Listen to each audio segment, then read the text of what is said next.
Et d'abord, c'est surtout un outil qui nous permet de réguler les flux, finalement, à horizon 10-12 ans. C'est trop grossier. Parce que vous ne savez pas, au moment où vous sélectionnez les médecins à la première année de médecine, ce qu'ils vont faire. Est-ce qu'ils vont être généralistes, est-ce qu'ils vont être spécialistes, dans quelle spécialité, dans quelle région vont-ils exercer. Enfin bref, vous ne savez pas du tout. Est-ce qu'ils vont exercer tout court? Parce qu'un grand nombre d'entre eux n'exercent pas. C'est un vrai problème. Et donc, il est très difficile de réguler la démographie médicale via exclusivement le numerus clausus, d'autant que nous savons que ce numerus clausus est contourné.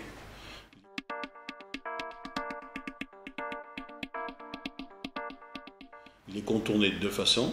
D'une part, par des jeunes qui vont à l'étranger poursuivre leurs études et revenir sur le sol français avec un diplôme européen qui est valable dans toute la communauté européenne.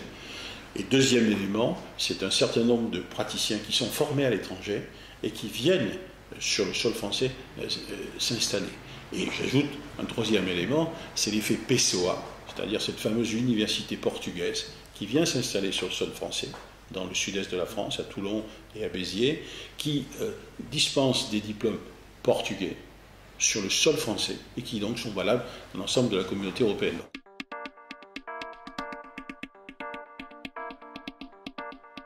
Il faut trouver les moyens européens, parce que là on est sur un plan européen avec la libre circulation, qui permettent de réguler ce numerus clausus et le rendre finalement performant et actif, parce qu'aujourd'hui il est poreux.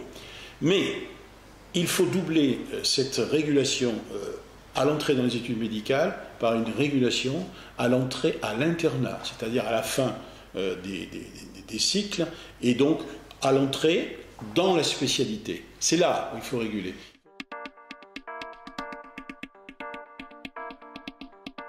Il faut réguler de deux façons. D'une part au niveau régional, c'est-à-dire donner une priorité aux facultés, évidemment, qui sont déficitaires, et donner une priorité aux spécialités qui sont qualifiées de déficitaires. Voilà. Or, on fait tout le contraire.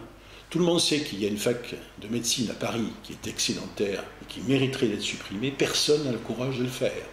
Tout le monde sait très bien qu'il faudrait augmenter les effectifs, par exemple en ophtalmologie, parce qu'on manque d'ophtalmos, les délais de rendez-vous chez les ophtalmos sont très élevés. Personne n'apporte la moindre solution pour former le double, voire le triple d'ophtalmos dans ce pays.